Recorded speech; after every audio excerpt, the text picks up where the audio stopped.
Good health to all from Rexall. It's the Phil Harris Alice Faye Show, presented by the makers of Rexall drug products and 10,000 independent Rexall family druggists. This is your Rexall family druggist, wishing you, for 10,000 independent Rexall druggists, a new year full of happiness and prosperity.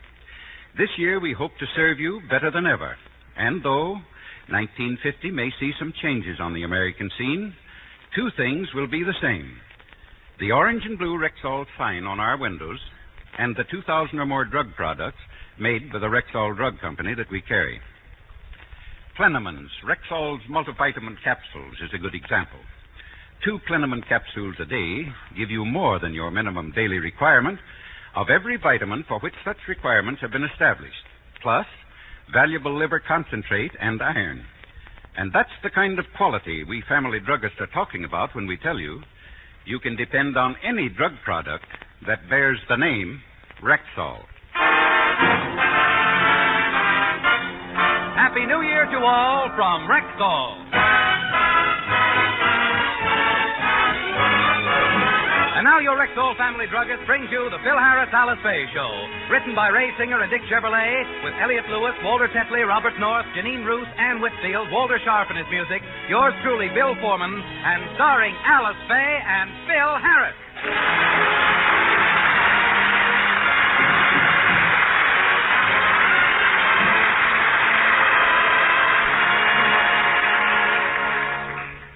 Today is the dawn of a new year.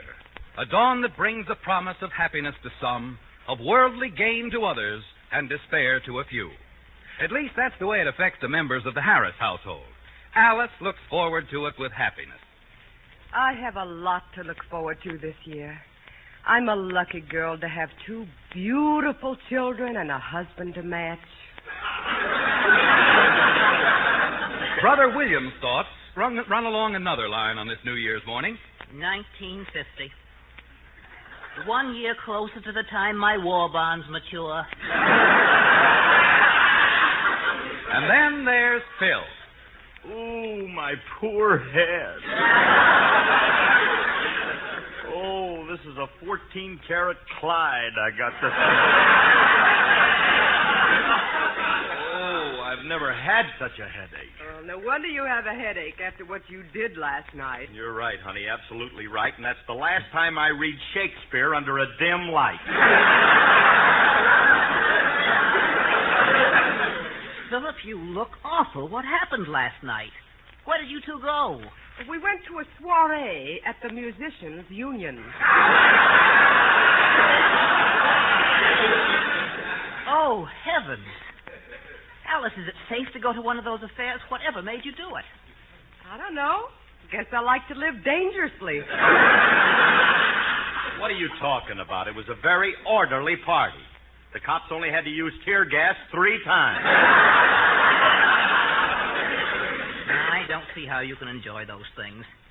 Tell me honestly, Philip, did you have a good time? Did I have a good time? Did I have a good... Alice, did I? Philip, don't you remember what happened last night? Willie, I told you I was too busy reading Shakespeare. You know something, Bill? That cat's a pretty good writer. You know something? I just couldn't put down his story about how they cured the alcoholic.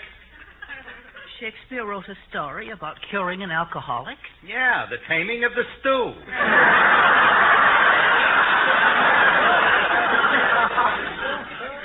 Oh, no. Alice, there's a bus leaving for Reno in 15 minutes. Get on it, please. What does she want to go to Reno for? This kid don't gamble. Philip, it's about time you changed. And Oh, Willie, stop picking on Phil. I like him the way he is. Only because you're too young to know your own mind. I am not too young. You're so right. Go ahead, pick on him. Go on. Philip, what I'm trying to say is this. Today is the beginning of a new year, the dawn of a new decade. And it's an ideal time for you to take stock of all your human frailties and attempt to correct your many failings. In short, get with it, Wanga.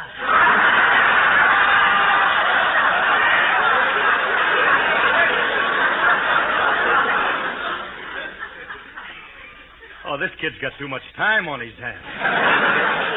Let me tell you something, Willie. Stop trying to come between me and Alice. I happen to be a very good husband. A good husband wouldn't take his wife to a brawl like the one you took Alice to last night. I told you it wasn't a brawl. It was just a bunch of musicians at play. You know how those guys are. They're just mischievous little imps. And you should have seen the lead imp, Frankie. The last time I saw him, he was crawling around on the floor, biting people in the legs. Was not. He was just giving somebody a hot foot. Of course, I'll admit that Frankie enters into the spirit of those things a little more than anybody else. In fact, the way he carried on last night, I doubt if he'll ever be... Hiya, Curly. Brimley, are you still alive? I don't know. The coroner's report hasn't come in yet. Swell party last night, wasn't it? After you left, we had a great time up to 3 o'clock, but then it quieted down. What happened? The veterinarian came in and gave us all distemper shots. Frankie, stop exaggerating. I'm not exaggerating, Alice. It was woof, woof. Guess my shot's starting to wear off.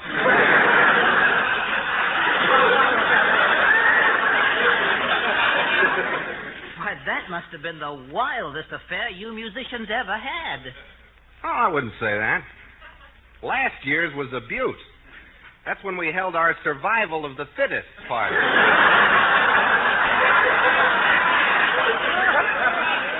Hey, you remember that affair, Curly? Yeah. I lost the whole brass section at that one.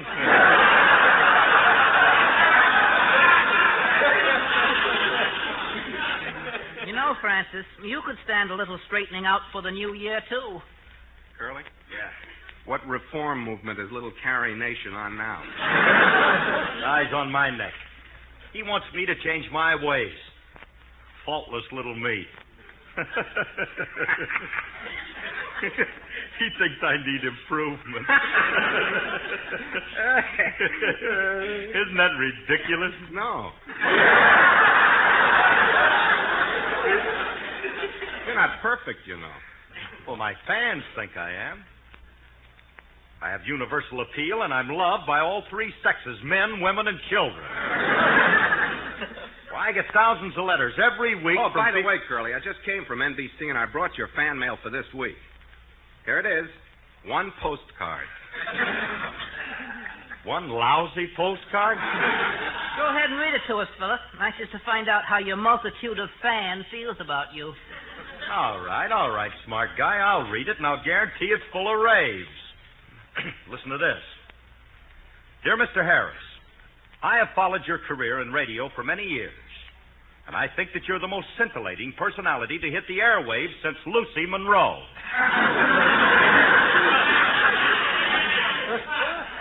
Yours is the most entertaining show in radio, and I can't find a single thing wrong with it except... Well, go on. Well, I'd like to, but from here on out, this writing becomes a little unintelligible. Never mind, Phil, I'll read it. I can't find a single thing wrong with your show except for two glaring faults, which I'm sure you're aware of. And it's signed, your ardent fan, Sweeney. Two faults? Mm-hmm. Could I possibly have... No. The guy's a crackpot. If you weren't afraid to face the facts, you'd look this man up and find out what these faults are. Who's afraid? I'll go over and see this Sweeney guy right now. His address is on the postcard. Come on, Alice. You and Frankie come with me. I'll show you.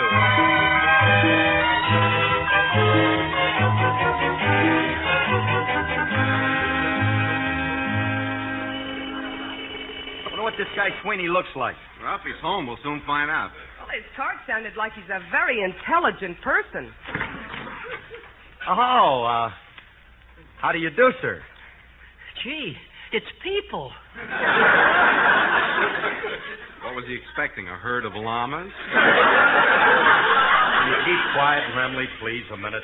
Mr. Sweeney, I received a fan letter from you, and I came to talk to you about it. You see, my name is Phil Harris.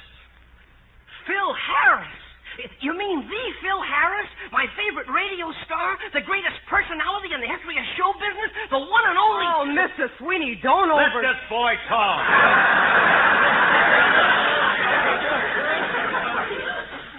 Mr. Sweeney, I know exactly how you feel about me, because I feel the same way.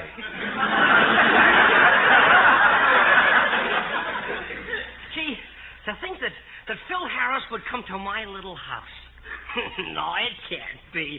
You're not Phil Harris. Look, I tell you, I'm me. Now, what do I have to do to prove that I'm Phil Harris? Why don't you stagger for him a little? That won't help. You'll think I'm you. Look, Mr. Sweeney, I'm Phil Harris, and I can prove it to you. You see, I brought my wife with me. You recognize Alice Faye, don't you? Gee, it is Alice Faye. Golly, I haven't been so thrilled since the time I got caught in a revolving door with Sonny Tufts. Gee, Miss Faye, I used to love you in pictures. I went to see every picture you ever made. Oh, well, thank you very much. Say, you have a very nice voice. Why didn't you ever make a talkie?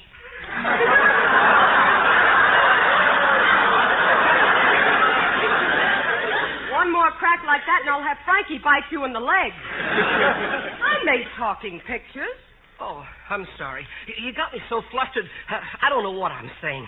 Just being near you makes me tremble. I'm so nervous my knees are shaking. What's that? My bicycle clips.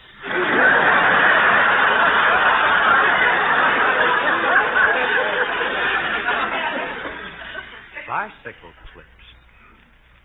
Hey, do you wear them clips around the house? Yes, I do it to prevent catching cold. How you like that?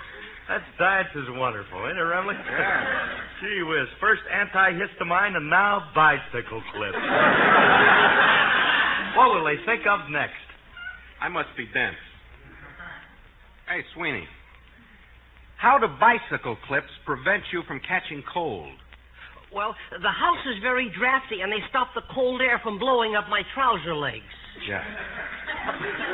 But let's not stand in the doorway. Won't you please come in? Oh, thank you. Sit down. Can I get you something to drink? I have some delicious dandelion wine. Made it myself. Curly, I'm getting out Wait of a here. minute, wait. Or if you'd rather have some grape wine, I think I have a little left. I used to make that myself, too, but I had to give it up. Why? Do you see these purple slippers on my feet? What about them? They're not slippers. Remley, I'm ready to go with you. So long, Sweeney. Now, wait, Phil, wait. Mr. Sweeney, in your card to Mr. Harris, you said there were 2 things you didn't like about his program. Do you mind telling us what they are? Well, I hesitate to mention it, but as long as you ask me, there are 2 things I don't like about this show. What are they? Your singing and Frank Remley. Now, just a minute, please. Mr. Harris, it's very incongruous that a man of your intelligence and breeding would associate with such a low character as Remley. True. He is beneath me. But what is your objection to my voice, Sweeney?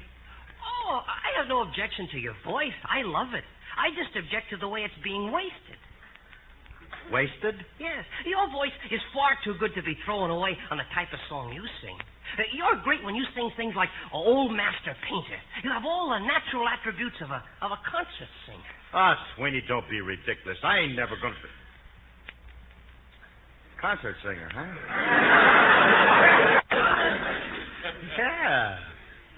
Yeah, why not?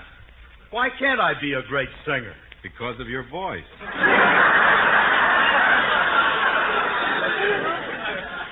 Does that answer your question? I don't know. I've been told before that my voice has great qualities. Mr. Sweeney, may I tell you that I am deeply indebted to you. That's all right. It's been a pleasure having you people in my little house. Miss Faye, it's been so wonderful meeting you. I want to give you one of these as a little memento to sort of remember me by. Just what I needed, a bicycle clip. Oh, thanks, Mr. Sweeney, but I couldn't accept it. Why? Is it too personal? No, but I wouldn't want you walking around with a cold in one leg. Hey, sweetie, I want to thank you again for your very constructive criticism. And look, I want you to drop over to our house and see us sometime. Drop in any time at all, huh? Thanks. Come on, Alice, Frankie, let's go. Come on. Let's not waste any time. Let's get in the car. Alice, which way is the Philharmonic Auditorium? Heaven's sakes, Phil. Surely you're not going to take this seriously. Why not? Sweeney's my public, and if my public wants me to be a concert singer, I owe it to them. Just because Sweeney tells you. Well, why not? Anybody can see he's a very intelligent man. Oh, yeah, the bicycle clips prove that. Guy's a genius with purple feet. Phil, honey, before you go ahead with this and make a fool of yourself, do me one favor. Get the opinion of a professional voice coach. If he thinks you have a good voice, I won't stop All you. right. If it'll make you happy, I'll call a voice coach, and I'll have him come over to the house and listen to me. I can see the expression on his face as I raise my voice thusly. Stand back, Alice. Your bull is about to bellow.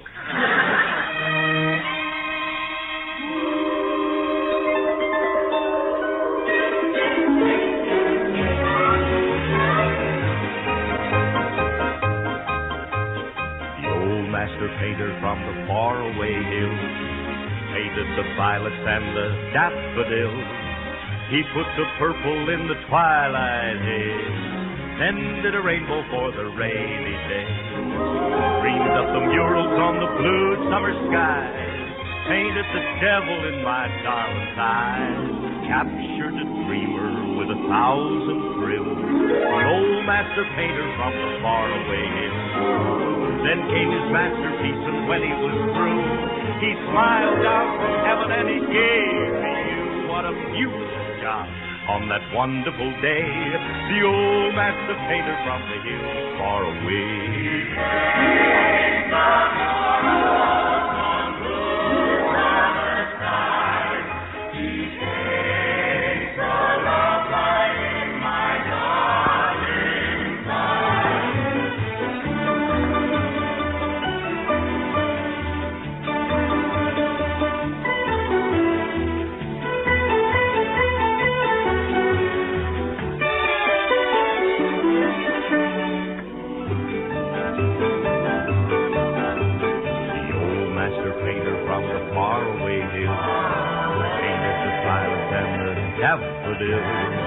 He put the purple in the twilight haze, then did a rainbow for a rainy day.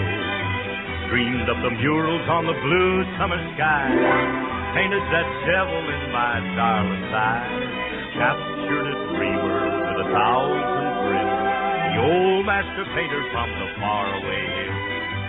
Then came his masterpiece, and when he was through, he smiled down from heaven and he gave me you. What a beautiful job on that wonderful day. The old master painter from the hills far away, far away, far away.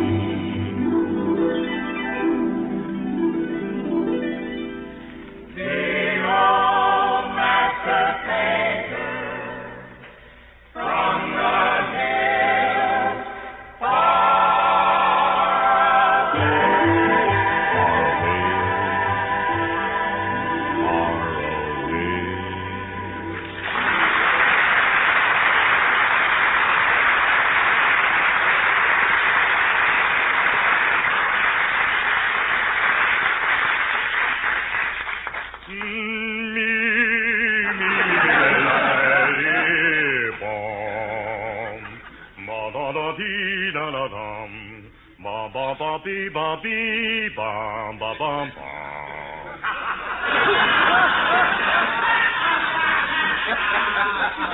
Well, my B-flat scale is in perfect shape. Say, Alice, what time is that voice coach coming over? He'll be here any minute. Now, look, Phil, I called John Crown. He's one of the finest voice coaches in the country. And he's coming over here to tell you have a bad voice, so please listen to him. Okay, I'm going to be... What do you mean he's coming over here to tell me I have a bad voice? You have the bad voice. hasn't heard me yet. Nobody can tell I got a bad voice until they hear me. What's bad voice? Oh, honey. Phil, I don't mean you have a bad voice, but it isn't of concert quality, believe me. The very thought of you trying it worries me. Well, there's no need for you to worry. Just because it's the end of the Phil Harris Alice Faye show. Now, when I start my new program, What new program? The Rexall Concert Hour. Starring Philip Harris and Margaret Truman.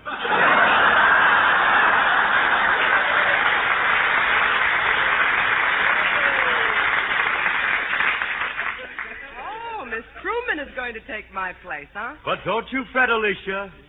Don't you fret, because I'll manage to find a place for you as third soprano in the choir. Or if you prefer to take up the bassoon, I think I have a bassoon that'll fit you.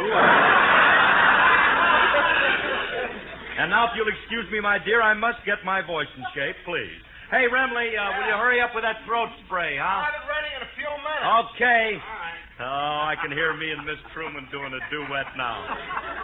When I'm calling you,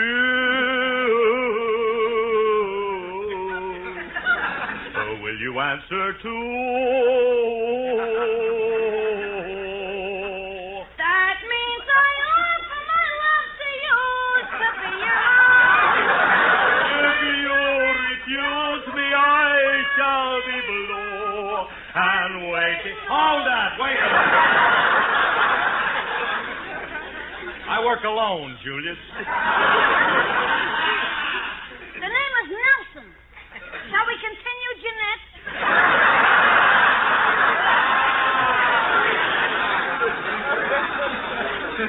And this time, let's make it a walk so we can dance the last chorus. All right, be quiet, kid. Don't interrupt, Julius. Mr. Harris is rehearsing for the concert stage.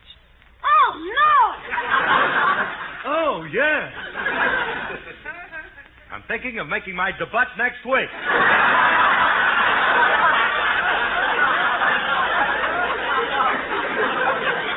Or maybe I'll make my debut in a fortnight.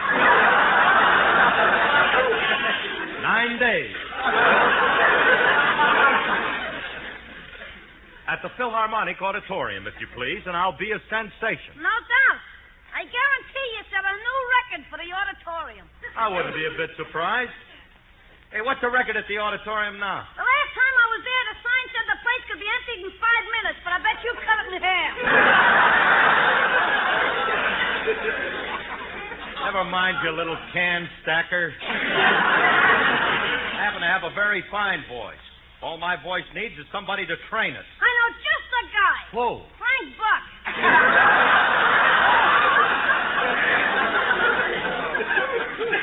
Better yet, give me a chair and a whip, and I'll train it myself. Let me tell you something, wise guy. Now, if you insist on hanging around here, you better make yourself useful. Now, go in the kitchen and see what's taking Remley so long with my throat spray. I got to get my voice warmed up. Come in the kitchen. We'll hold it over the gas. Oh, I got to prevent this. I can't let him do this to music lovers. Hi, Mr. Remley. Oh, hi, kid. And Mr. Remley, I just heard the bad news about Mr. Harris going in for concert singing. Yeah, ain't it awful? But don't worry, Julius. I'm going to save my pal from making a fool of himself. When that voice coach gets here, Curly won't be able to open his mouth. How do you know? I'm mixing the throat spray. Oh, well, I'll need a help. Where's the air poison? I don't want to kill him. I just want to slow him down a little. I got the spray almost prepared. All I got to add are these 3 soothing ingredients. What are they? Alum, plaster of Paris, and rubber cement. A splendid concoction. When this stuff hardens, he won't be able to open his yap. Precisely, Doctor. Well, it's all ready. Now all we have to do is spray Curly's throat every time he opens his mouth, and then Hey, Remley, what's taking you so long to get the throat spray ready? It's all prepared. It's all prepared. Open your mouth. Oh, you got it, huh? Okay. Hey, that stuff tastes good. Glad you like it. Here, have one for the road. All right, I've had enough. Now, if you're still able to open your mouth, give him a booster shot, Mr. Remley.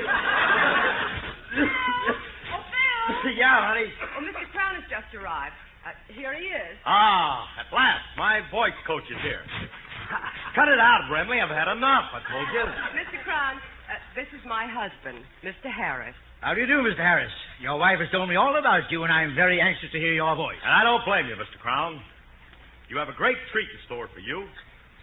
When I sing on the road to Mandalay, you'll hear what is probably the most gorgeous baritone in this part of country, which has never been fooled once when I sing on the road to Mandalay. I beg your pardon. I said when I sing on the road to